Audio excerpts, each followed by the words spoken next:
Morning student. In our previous class, we have already discussed the chapter Sudhama Charit and we have already written the question answers. So today we will discuss our new chapter जहाँ पहिया है. Okay, जहाँ पहिया है इस chapter के माध्यम से लेखक ने तमिलनाडु के पुडुकोट्टई नामक एक ऐसे ज़िले का, एक ऐसे डिस्ट्रिक्ट का वर्णन किया है जहाँ पे स्त्रियों ने, महिलाओं ने अपने स्वाधीनता के लिए साइकिल चलाना आरंभ किया. इस चैप्टर को जानने से पहले और इस साइकिल को चलाने के बाद उनमें क्या परिवर्तन आया, वो अपना काम खुद करने लगी. ठीक है, उन्हें पुरुषों पर ज़्यादा निर्भर नहीं रहना पड़ता था. वो आप देख सकते हैं एक स्थान से दूसरे स्थान तक वो आसानी से आ जा सकती थी और सामान भी वो अपना लाना ले जाना वो आसानी से कर सकती थी. तो साइकिल चलाना उनके लिए एक सामाजिक आंदोलन बन गया था. तो आज हम प्रथम 2 पृष्ठ पढ़ेंगे. तो इनमें से जो कठिन वर्ड है आप देख सकते हैं, इसे आप अपने कॉपी पर लिख लीजिए. स्वाधीनता, आज़ादी, गतिशीलता, प्रगति, अभिव्यक्त, प्रकट करना, प्रतीक, निशानी, नौ साक्षर, नई पढ़ी लिखी.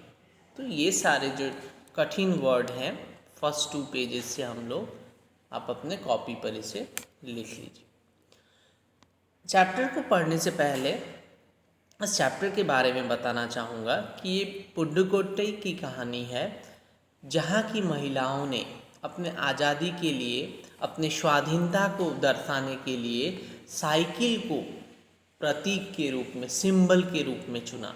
क्योंकि साइकिल गतिशीलता का प्रतीक है, आगे बढ़ने का प्रतीक है, पहिया आगे बढ़ने का प्रतीक है.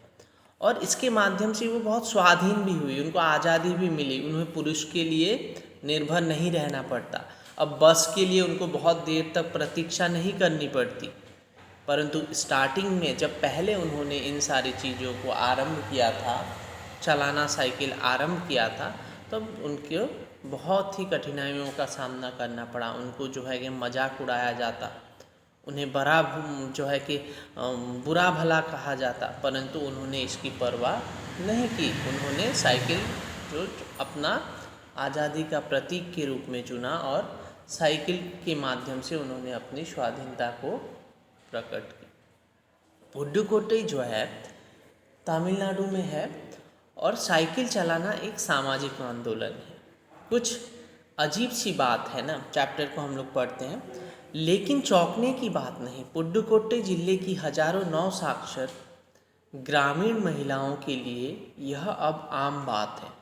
अपने पिछड़ेपन पर लात मारने, अपना विरोध व्यक्त करने और उन जंजीरों को तोड़ने का जिनमें वे जकड़े हुए हैं कोई ना कोई तरीका लोग निकाल ही लेते हैं.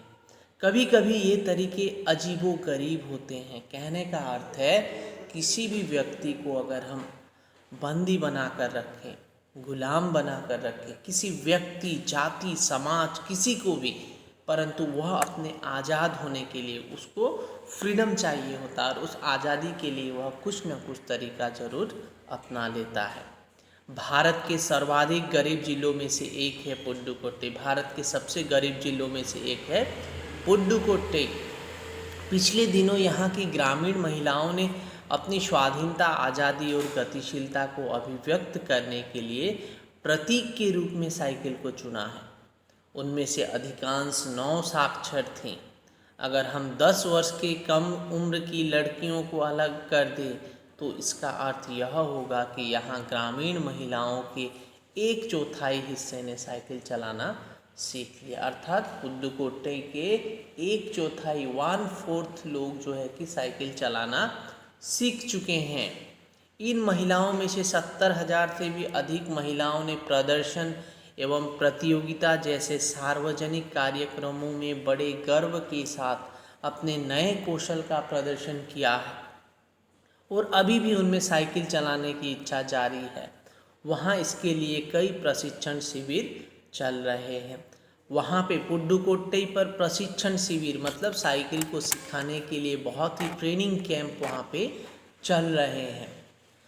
ग्रामीण पुडुकोट्टई के मुख्य इलाकों में अत्यंत रूढ़िवादी पृष्ठभूमि से आई युवा मुस्लिम लड़कियाँ सड़कों से अपनी साइकिलों पर जाती हुई दिखाई देती हैं। जहाँ रूढ़िवादी, जहाँ पे बहुत सामाजिक बंधन है, ऐसे परिवार से आई हुई मुस्लिम लड़कियाँ भी रास्ते में साइकिल चलाते हुए हमें दिख जाती हैं। जमीला बीबी नामक एक युवती ने जिसने साइकिल चलाना शुरू किया है, जमीला बीबी एक जो है कि मुस्लिम युवती है, उसने भी साइकिल चलाना आरंभ किया है। उसने कहा है कि यह मेरा अधिकार है, अब हम कहीं भी जा सकते हैं, अब हमें बस का इंतज़ार नहीं करना पड़ता। मुझे पता है कि जब मैंने साइकिल चलाना शुरू किया तो लोग फप्तियाँ कसते थे, लेकिन मैंने उस पर कोई ध्यान नहीं दिया। फप्तियाँ का अर्थ होता है ताने मारना, ताने सुनाना, बुरा भला कहना। जब पहली बार फ़ातिमा जो है, जमीला जो युवती है, उसने जब साइकिल चलाना आरंभ किया तो क्या किया गया, उसको लोग बुरा भला कहते थे, परंतु उसने साहस की और अभी उसको साइकिल चलाने के कारण उसे दूसरों पर निर्भर नहीं रहना पड़ता। वो अपना काम खुद करती है, बस के लिए उसे रुकना नहीं पड़ता। तो आगे देखते हैं, फ़ातिमा एक माध्यमिक स्कूल में पढ़ाती है और उन्हें साइकिल चलाने का ऐसा चाव लगा है कि हर शाम आधा घंटे के लिए किराए पर साइकिल लेती है। तो फ़ातिमा कौन है? एक माध्यमिक स्कूल में पढ़ाती है, वो एक शिक्षिका है। और ऐसा भी क्वेश्चन आ सकता है, फ़ातिमा क्या करती है? फ़ातिमा एक माध्यमिक स्कूल में पढ़ाती है। तो साइकिल चलाने का उसे ऐसा चाव लगा कि हर शाम आधा घंटे के लिए किराए पर साइकिल लेती है। वो साइकिल चलाने का उसे इतना मन है कि आधे घंटे के लिए वो साइकिल को किराए पर लेती है, किराए पर साइकिल को लेकर वो चलाती है। एक नई साइकिल खरीदने की उनकी हैसियत नहीं है, पैसे न होने के कारण नई साइकिल वो नहीं खरीद सकती, परंतु उधार में लेकर वो साइकिल चलाती है। हमें किसी पर निर्भर नहीं रहना पड़ता है, साइकिल चलाने से हमें किसी पर निर्भर नहीं रहना पड़ता है। मैं कभी इसे नहीं छोड़ूंगी। जमीला, फ़ातिमा और उनकी मित्र औकन्नी, इन सब की उम्र 20 वर्ष के आसपास है। तो इनकी उम्र कितनी है? तो लगभग 20 वर्ष के आसपास है, ऐसा आपको आंसर में लिखना होगा। और उन्होंने अपने समुदाय की अनेक युवतियों को साइकिल चलाना सिखाया। किसने? ये जो जमीला, फ़ातिमा हैं, इन सब ने अपने उम्र की लड़कियों को, अपने गांव की लड़कियों को साइकिल चलाना सिखाया है। इस ज़िले में साइकिल की धूम मची हुई है। इसकी प्रशंसकों में है महिला खेतीहर मजदूर, पत्थर खदानों में मजदूरी करने वाली औरतें और गांव में काम करने वाली नर्सें। तो इसको कौन कौन लोग इसकी प्रशंसा करते हैं? जो खेतीहर मजदूर है, खेत में काम करने वाले मजदूर, पत्थर खदानों में काम करने वाले मजदूर, औरत, गांव में काम करने वाली नर्सें, ये सब इसके पक्ष में थी। बालवाड़ी और आंगनवाड़ी कार्यकर्ता, बेशकीमती पत्थरों को तराशने में लगी औरतें और स्कूल की अध्यापिकाएँ भी साइकिल का जमकर इस्तेमाल कर रही। ग्राम सेविकाएँ और दोपहर का भोजन पहुंचाने वाली औरतें भी पीछे नहीं। सबसे बड़ी संख्या उन लोगों की है जो अभी नवसाक्षर है, नवसाक्षर जो अभी अभी पढ़ी लिखी है, नवसाक्षर, नई नई शिक्षा जिन्होंने प्राप्त की है। जिस किसी नवसाक्षर अथवा नई नई साइकिल चलाने वाली महिला से मैंने बात की, उसने साइकिल चलाने और अपनी व्यक्तिगत आज़ादी के बीच एक सीधा संबंध बताया। ये बहुत इम्पॉर्टेंट टॉपिक है कि साइकिल चलाना किस प्रकार व्यक्तिगत आज़ादी हो सकता है, किस प्रकार फ्रीडम हो सकता है। तो यहाँ पे साइकिल चलाना आज़ादी इसलिए है क्योंकि उनको पुरुषों के बंधन में नहीं रहना पड़ता। वो अपना काम जो है कि खुद कर सकती हैं, बच्चों को ले जा और उन्हें ले आ सकती हैं, बस के लिए उन्हें इंतज़ार नहीं करना पड़ता, पानी या फिर दूसरे सामान भी वो आसानी से लाना और ले जाना कर सकती हैं। तो इन सब के कारण जो है कि यह उनके लिए एक व्यक्तिगत आज़ादी, फ्रीडम का एक प्रतीक था। तो आज को हम यहीं तक देखेंगे। नेक्स्ट जो है कि हम इससे आगे हमारा जो लाइव क्लास है उसमें हम डिस्कस करेंगे।